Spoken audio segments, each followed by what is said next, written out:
രാഹുൽ മാങ്കൂട്ടത്തിൽ വിവാദത്തിൽ ഇത്രയും കടുത്ത നടപടി ആവശ്യമില്ലായിരുന്നുവെന്ന എ ഗ്രൂപ്പ്. നടപടിയിൽ മുതിർന്ന നേതാക്കൾക്ക് അടക്കം കടുത്ത അതൃപ്തിയുണ്ട്. വിശദീകരണം പോലും ചോദിക്കാതെയുള്ള നടപടി കടുത്തതാണ്. ആരോപണം അംഗീകരിച്ചതുപോലുള്ള സമീപനം CPM-ന് ആയുധമായെന്നും വിലയിരുത്തൽ. എന്നാൽ നടപടി അനിവാര്യമായിരുന്നുവെന്നാണ് VD സതീശനെ പിന്തുണയ്ക്കുന്നവർ പറയുന്നത്. പാർട്ടിയുടെ മുഖം രക്ഷിക്കാൻ നടപടിയിലൂടെ സാധിച്ചെന്നും സതീശൻ വിഭാഗം.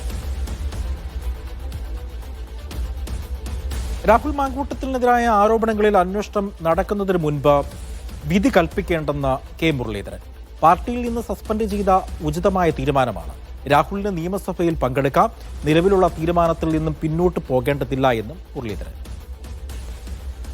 അന്വേഷണം നടക്കുന്നതിന് മുമ്പ് വിധി കൽപ്പിക്കേണ്ട കാര്യമില്ല. അദ്ദേഹം ഇപ്പം തന്നെ പാർട്ടിയിൽ നിന്ന് സസ്പെൻഡ് ചെയ്യപ്പെട്ടു. സഭയിൽ അദ്ദേഹം അൺഅറ്റാച്ച്ഡ് മെമ്പറായിട്ടാണ് അദ്ദേഹം സഭയിലിരിക്കുക. അപ്പോൾ ആ കാര്യങ്ങളൊക്കെ വ്യക്തമായിട്ട് പാർട്ടി നയം സ്വീകരിച്ചിട്ടുണ്ട്. ഇതിലും കൂടുതൽ സ്വീകരിക്കേണ്ട ആവശ്യം ഇപ്പോഴില്ല.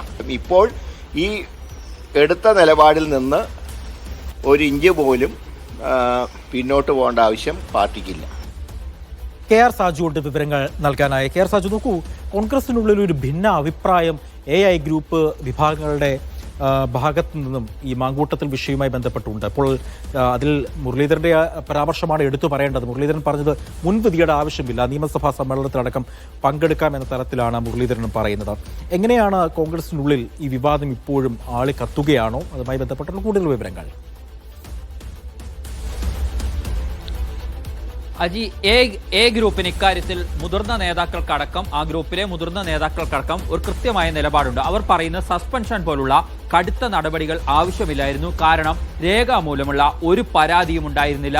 അങ്ങനെ ഏതെങ്കിലും ഇര നൽകിയ പരാതിയുടെ അടിസ്ഥാനത്തിലുള്ള കേസ് പോലും ഉണ്ടായിരുന്നില്ല. അല്ലാതെ എടുത്ത ഈ കടുത്ത നടപടി സൃഷ്ടിച്ചത് ആരോപണങ്ങളെല്ലാം ശരിയാണ് എന്ന് കോൺഗ്രസ് അംഗീകരിച്ചു എന്ന പ്രതീതി ഉണ്ടാക്കി. ഇതിനെ തുടർന്നാണ് രാഹുൽ മാങ്കൂട്ടത്തിന്റെ MLA സ്ഥാനത്ത് നിന്നുകൂടി രാജി വേണമെന്ന ആവശ്യം ഭരണപക്ഷം ശക്തമാകുന്നതിലേക്ക് പോയത്. തുടർന്ന് പ്രതിപക്ഷ നേതാവിന്റെ വസതിയിലേക്ക് അടക്കം മാർച്ച് നടത്തുന്നു. സമരത്തിന്റെ മുന പ്രതിപക്ഷ നേതാവിനെതിരെ കൂടി തിരിച്ചുവെക്കുന്നു തലത്തിലേക്കൊക്കെ പോയി. ഇതിന്റെ കാരണം ഇത്ര കടുത്ത നടപടി ആ ഘട്ടത്തിൽ അനിവാര്യമല്ലായിരുന്നു. അക്കാര്യത്തിൽ വിശദീകരണമായിരുന്നു രാഹുൽ മാങ്കൂട്ടത്തോട് ചോദിക്കേണ്ടത്. അങ്ങനെ വിശദീകരണം അടക്കം തേടിയ ശേഷം മതിയായിരുന്നു നടപടി വേണമെങ്കിൽ. കാരണം ഏതെങ്കിലും തരത്തിലുള്ള പരാതി ഇതിനകത്ത് ഇല്ല എന്നുള്ളതാണ് പ്രധാനപ്പെട്ട കാര്യമായി എ ഗ്രൂപ്പ് ചൂണ്ടിക്കാണിക്കുന്ന കാര്യം. മറ്റൊന്ന്, ഇങ്ങനെ നടപടിയെടുത്തത് കൊണ്ട് തന്നെ എല്ലാം കോൺഗ്രസ് പാർട്ടി അംഗീകരിച്ചു എന്ന പ്രതീതി ഉണ്ടാക്കപ്പെട്ടു. അത് തിരിച്ചടിക്കുന്ന രീതി രാഷ്ട്രീയമായി CPM-ന് ആയുധം നൽകുകയാണ് ചെയ്തത്. CPM പോലും ഇത്രയും ശക്തമായ നടപടി വേണമെന്ന ആവശ്യം ആദ്യഘട്ടത്തിൽ മുന്നോട്ട് വെച്ചിരുന്നില്ല എന്നുകൂടിയാണ് എ ഗ്രൂപ്പ് ചൂണ്ടിക്കാണിക്കുന്നത്. എന്നാൽ ഇതിന് മറുവാദം VD സതീശനെ പിന്തുണയ്ക്കുന്നവർക്കുണ്ട്.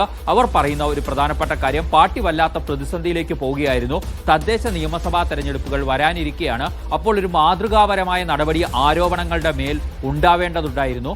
അപ്പോൾ പൊതുസമൂഹത്തിന് മുന്നിൽ ബോധ്യപ്പെടുത്താൻ കഴിയുന്ന മാതൃകാപരമായ നടപടിയാണ് യൂത്ത് കോൺഗ്രസ് അധ്യക്ഷ സ്ഥാനത്ത് നിന്നും നീക്കി അതിനുശേഷം പാർട്ടിയിൽ നിന്ന് തന്നെ സസ്പെൻഡ് ചെയ്തു മാറ്റി നിർത്തുക എന്ന സമീപനം സ്വീകരിച്ചതിലൂടെ സംഭവിച്ചത്. അത് പാർട്ടിയുടെ പ്രതിച്ഛായ വാനോളം ഉയർത്തി എന്ന നിലപാടാണ് അവർ സ്വീകരിക്കുന്നത്. പക്ഷേ കടുത്ത അതൃപ്തിയിലാണ് എ ഗ്രൂപ്പ് ഉള്ളത്. മാത്രമല്ല, നിയമസഭാ സമ്മേളനത്തിൽ കൂടി കോൺഗ്രസിന്റെ ഭാഗമല്ലാതായിരിക്കണം എന്ന സമീപനത്തിൽ കൂടി മാറ്റം വേണമെന്ന ആവശ്യം അവർ മുന്നോട്ട് വയ്ക്കുന്നു.